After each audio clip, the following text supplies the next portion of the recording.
And this power of your imagination, what you place into your imagination, is probably the most important quality that you can have. So that no matter what it is that is taking place, like I've often said, I'm 75 years old now, and never in my life have I ever imagined myself to be poor. Even though I grew up, in a series of foster homes and orphanages, had to work for everything that I've ever had in my life. My mother lived on a very, very tight budget, just actually literally budgeted every dollar. If she was bringing home $120 a week, every single one of those dollars was accounted for. Part of it went into, she had a little box in there with her little envelopes in it. Part of it went to pay the electric bill. Part of it went to pay, the rent, and part of it went for groceries and all of that. And that's basically how we lived. And when we were all, when I got back with my mom when I was 10 years of age, it was just understood. You go out and you get yourself a paper route, and you contribute and you help out. So, but never, ever in my imagination did ever I place anything there that said that things aren't going to work out for me, that I'm not going to be able to have them. And as I look back at my life and wrote my sort of memoir, I can see clearly now. I realized that I always had this space inside of me, like this inner place, like a container almost, that was just filled with a belief system that I could create whatever it is that I placed into my imagination, and wouldn't let it be taken away, regardless of what came down the pike at me. And I find that in these 10 years that we've been doing this show, Diane, that so many of the callers are just so focused on all of the things outside of them that are causing their unhappiness, or causing them to not be able to make the money that they would like, or whatever. And they don't have, people just don't have within them this unlimited imagination that Einstein said it's much more important and significant than what you know, whatever knowledge that you have, because knowledge is just based on the limited number of things that we all know collectively and individually as people. But our imagination is open to everything. I mean, our imagination can take us soaring, out into the universe, beyond this planet, beyond this solar system, beyond this galaxy. It's literally unlimited. And I was having a conversation last night with my son about this. We got to talking. It was about midnight, and we were just sitting up, and I was talking to him about how powerful do you think your imagination is, and what you can place in there, and how long are you willing to allow something to stay in your imagination before you come along with all of the reasons why that was folly, or that isn't going to work out, or that can't happen. To the self-actualized person, they never place anything into their imagination that they do not want to manifest or create. So they're not the kind of people who go around thinking that their luck is going to be bad, or things aren't going to work out, or I'm not going to get a parking place, or I'm going to get a cold, or I'm going to get sick, or whatever. Internally within them, if you have a belief system that you can't get sick, and that you're not going to get a cold, that you're not going to get the flu, and so on, your body literally reacts differently in terms of your immune system and I just feel that if you get your immune system so strong, based upon what you placed into your imagination, if you just build it up by watching what you eat, and making sure that you're drinking your juices, and making sure that you're, eating foods that are, they're not loaded with pesticides and so on. And it's like, and you start seeing your imagination as like, Godzilla in there when it comes to any little bacteria or any little virus or anything that's trying to show up and take over and give you a runny nose, or give you the flu, or give you whatever. You see, what I'm saying, Diane, is that the power of your imagination affects how it is that you relate to the world, and what it is that you allow into your world, and what it is that you expel from your world before it even gets there. And as a result of having that into my imagination, the right kinds of events and people and things begin to show up for you. And, and then you just begin to change your lifestyle based upon nothing more than what you've placed into your imagination. So keep that imagination of yours in such a strong place, and forget about how much you know. And instead, remember that if you want to create anything, a different kind of a life, whatever it is that you'd like to create for yourself, make sure that you have an expectation that you're able to do it, rather than an expectation that says, with my luck it won't work out, or I'm not strong enough. The solution for me represents the ability to bring to your life something that can make these things called problems disappear, dissolve, and nullify. And that is what I spoke about when I opened up here a little while ago about energy. Energy comes in the form of fast and slow, high and low. And higher and faster energy nullifies lower and slower energy. A room full of darkness. Darkness is a lower and a slower energy, if you measure it, than is light. And when you bring light to the presence of a dark room, the darkness disappears. And that is a metaphor for every single one of the problems and concerns and struggles that you are facing in your life. And way back,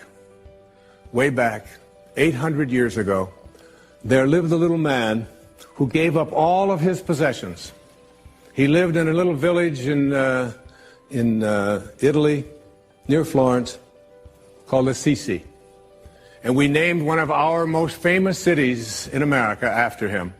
His name was Francesco, or as he became known later after his passing, St. Francis of Assisi. And I went to Assisi, and I had miracles that took place for me in visiting Assisi on several occasions. And St. Francis was one of these people who created a prayer that is perhaps the most well-known prayer on the planet today, certainly one of them. How can I become an instrument of thy peace? The ego is the part of us that wants to be at war, that wants to defeat, that wants to collect, that wants to be better than, that wants to always get more. The sacred, or the highest part of ourselves, is the part of us that just wants to be at peace. How can I become an instrument of peace? Not someone who's looking for peace, but someone who delivers it. There are opportunities every day. I was in a gas station just a few days ago, and in this gas station they had a car wash. And there was a young boy, he was maybe 18 or 19 years old, and he didn't speak English very well, and he couldn't figure out how to work the car wash. And he had put $2 in, and apparently it required $3. And he was in there waiting to pay for his car wash and trying to get an answer to why he couldn't get it to work. And I had just gotten some gasoline, and I walked in, and there was this man behind the counter berating this young boy and humiliating him and talking to him. And because he didn't understand the language, he talked louder to him. You know how people do that? You know, if someone doesn't understand you, you say, "What I said is," and they say, "I don't understand," and then you say it even louder.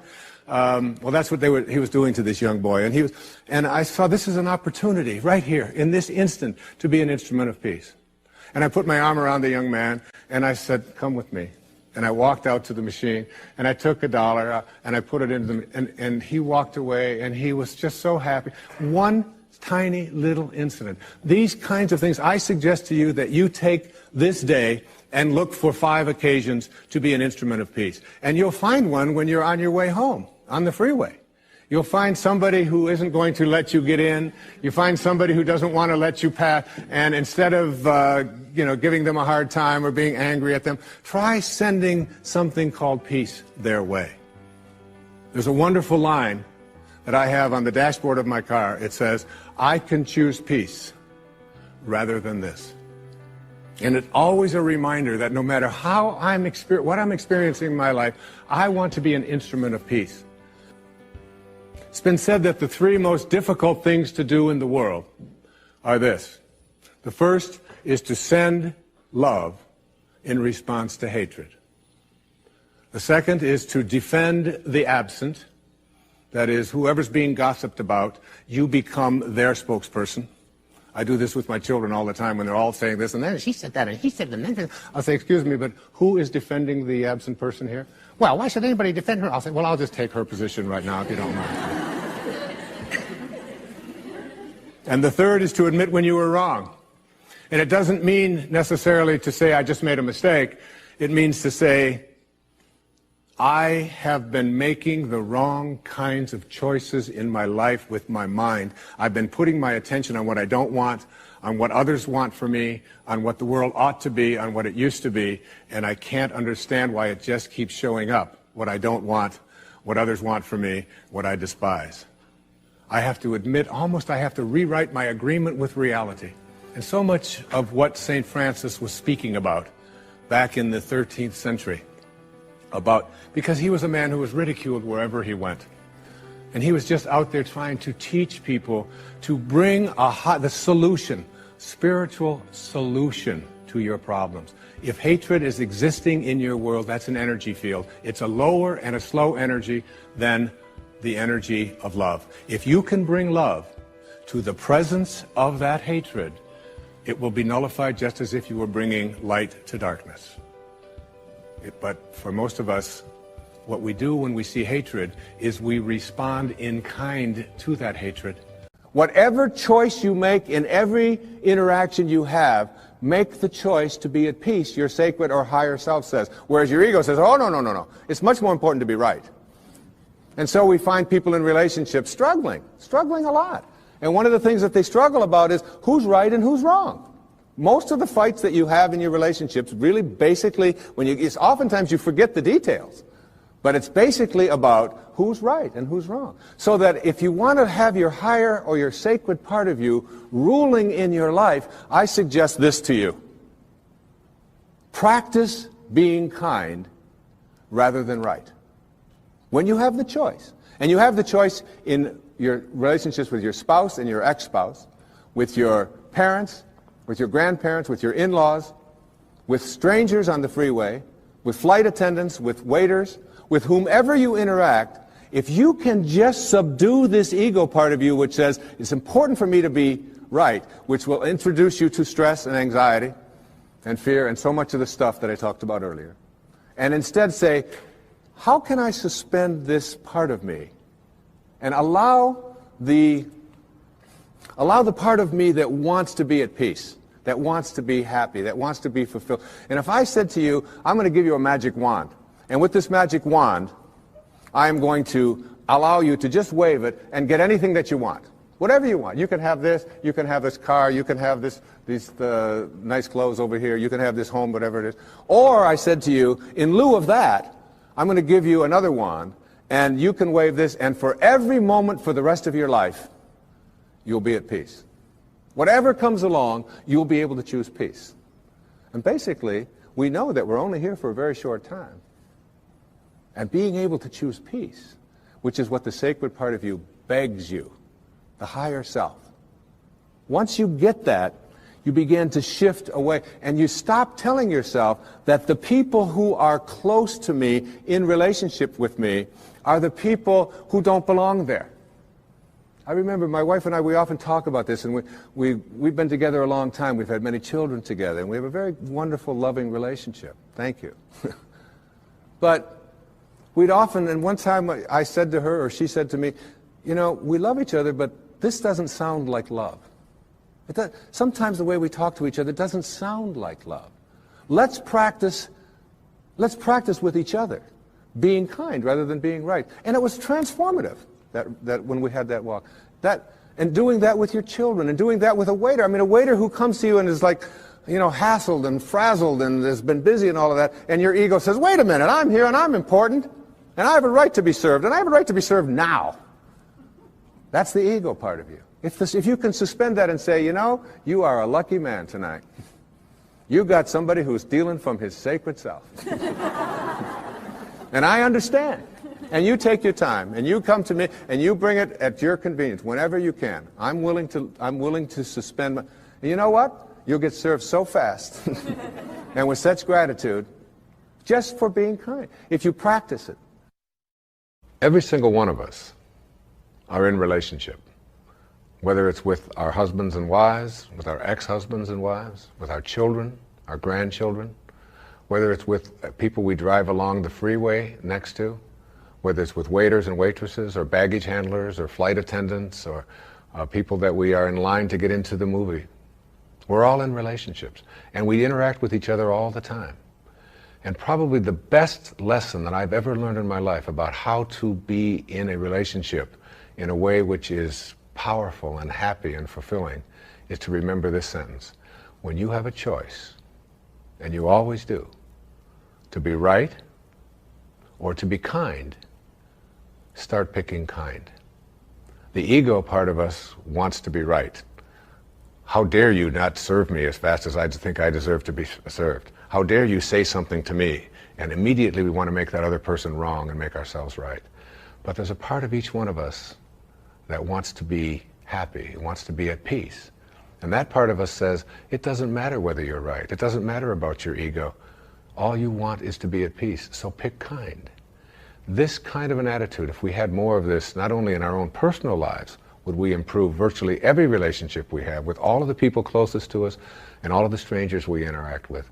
But on our planet as well, we would begin to understand the wisdom that on a round planet, there's no choosing up sides, that we're all one. We're all breathing the same air. We're all drinking the same water. We're all being warmed by the same sun. And as they say, as the Native Americans used to say, no tree has branches so foolish as to fight among themselves. It applies in your relationships, and it applies as a people as well. You begin to sense there's trouble ahead. And so you look at a group of people that are standing on a corner and you think that could be trouble.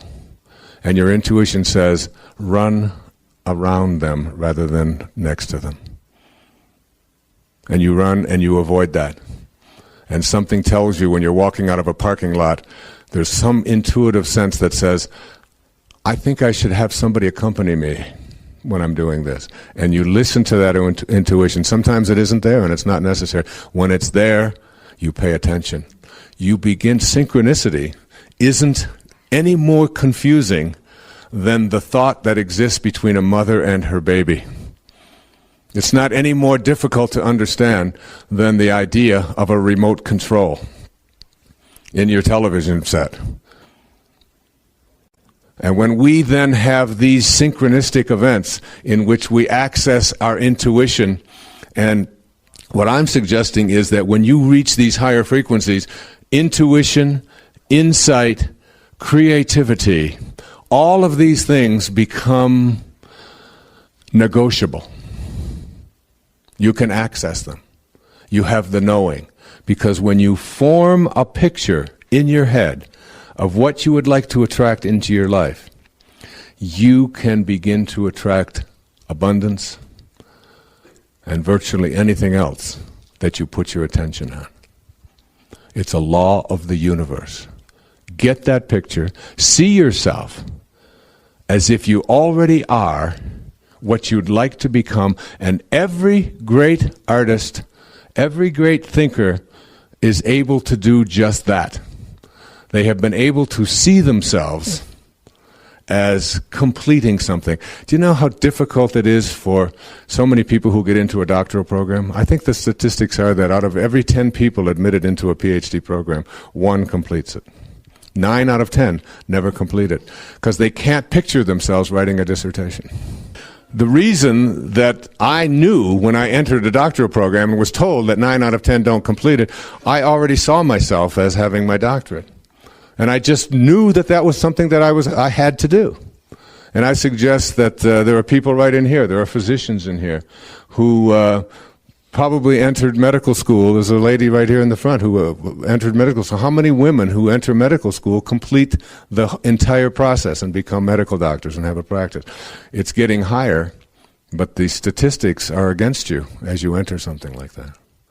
But if you see yourself as having a practice, you see yourself as a healer, you see yourself as someone who is capable of becoming a doctor, or anything else in your life, if you see it and get that picture, and I can't tell you, I try to teach this to my children, my daughter who wants to sing, I just said, sing.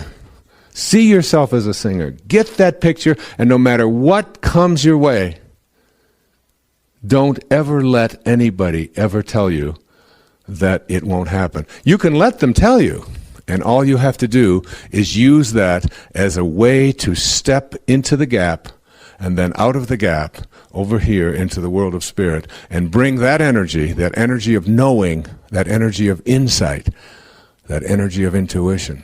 Are you listening, Jennifer? Because if you have that picture, there's nothing that can stop you. And you don't evaluate whether or not you are successful on the basis of whether people buy your CDs. That's the biggest mistake you could make. Or whether people read your books. Or whether people want to come and hear your lectures or buy your tapes. You don't do it that way. You evaluate whether or not you are a success by being one of those people who's on the road that's hardly ever crowded and enjoying everything that they do because they're seeing themselves as someone who couldn't be any place else. And you no longer find enlightenment through suffering. You no longer find enlightenment through having an awareness in the moment of what it is that you need to do to learn the lesson that's happening for you right now. You are now a person who's out in front of yourself, and you see it coming. And that makes you a master who lives coincidences, not in the sense of them being accidents, but having a perfect fit.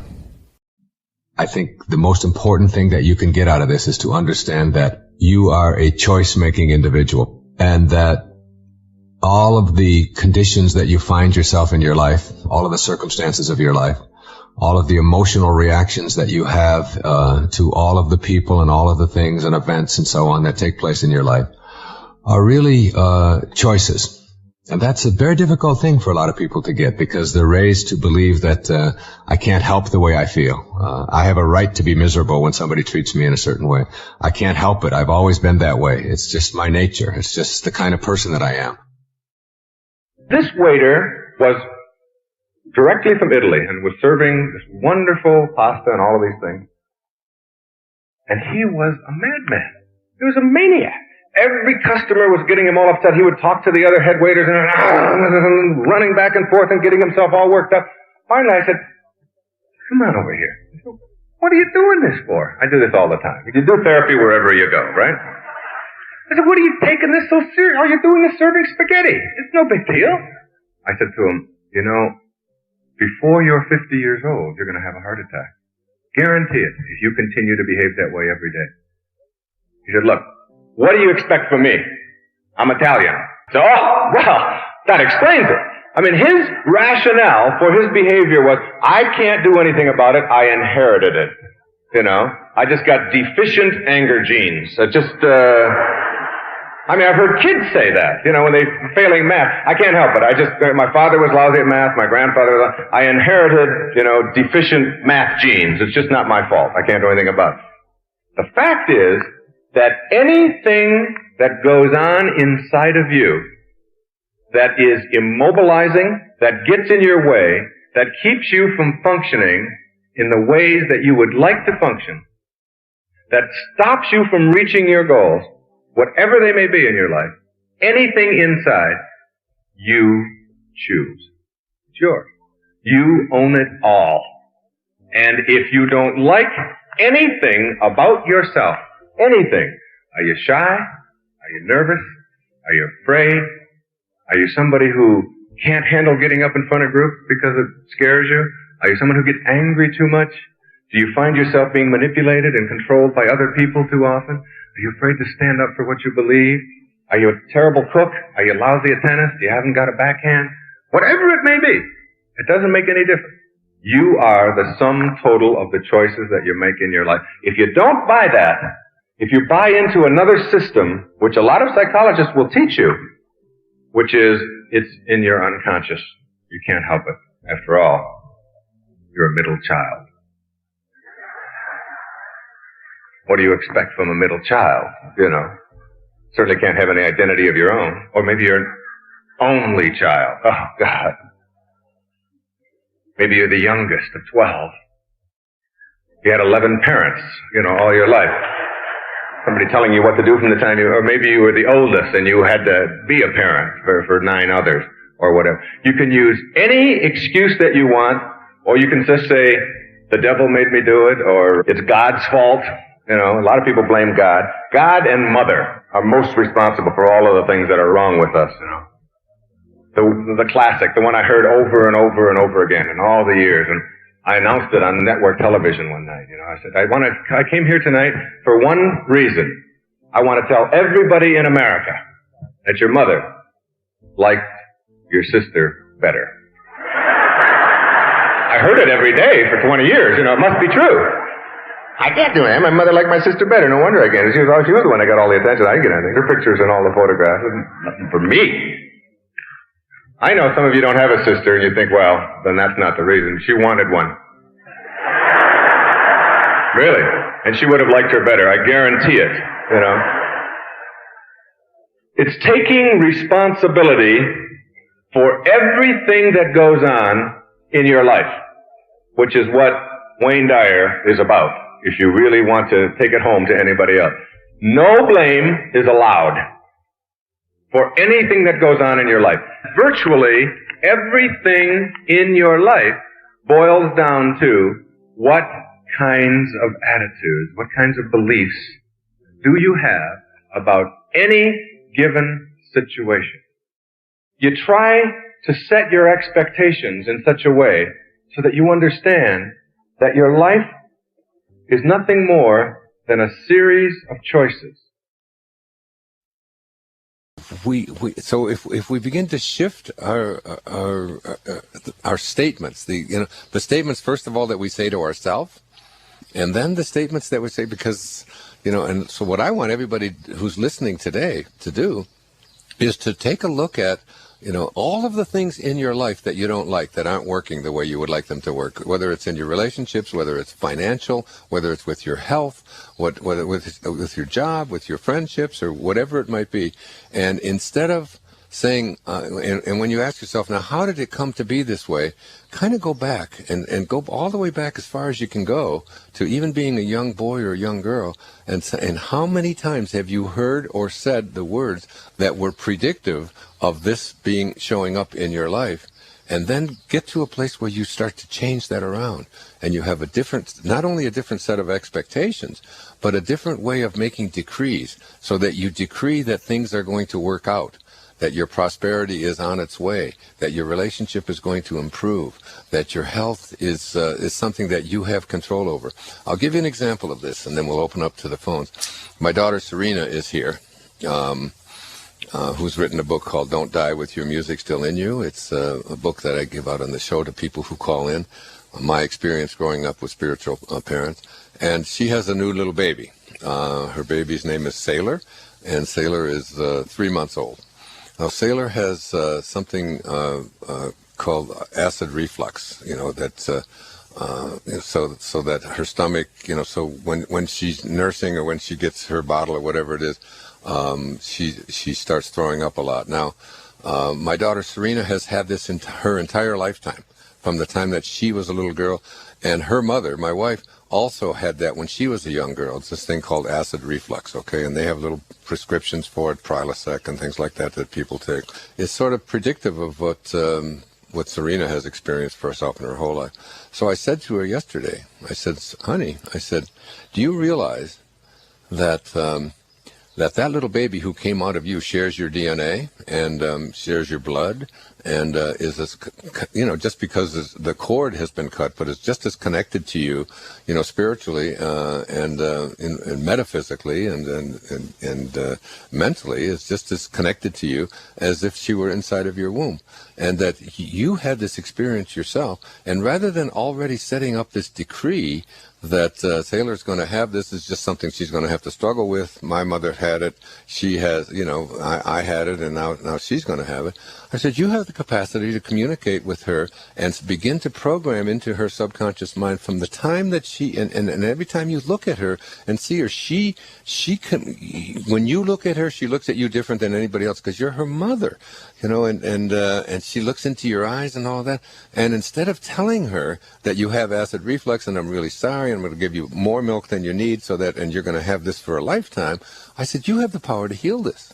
To put your hand on her stomach and on her throat, and when she's taking this, instead of convincing yourself that this child is going to have this for a lifetime, I want you to begin to just say to yourself, I can heal this for you, honey, and talk to her like this. And I put my hand on her stomach and I said, you're such a sweet baby, and you don't have to have this throwing up stuff, and you don't have anything called acid reflux. You're perfectly healthy. You're a divine creation. You are perfect. Mommy's going to be here for you and show you exactly how to deal with this, and start programming her subconscious mind right now so that when words do begin to develop within her, and she speaks first in words and then in sentences, what you're going to say is that you don't have this. This is just a minor little obstacle, and it's not anything that's going to dominate your life. And read your sister's book, Goodbye Bumps, because she was able to do the very same thing by shifting her consciousness around.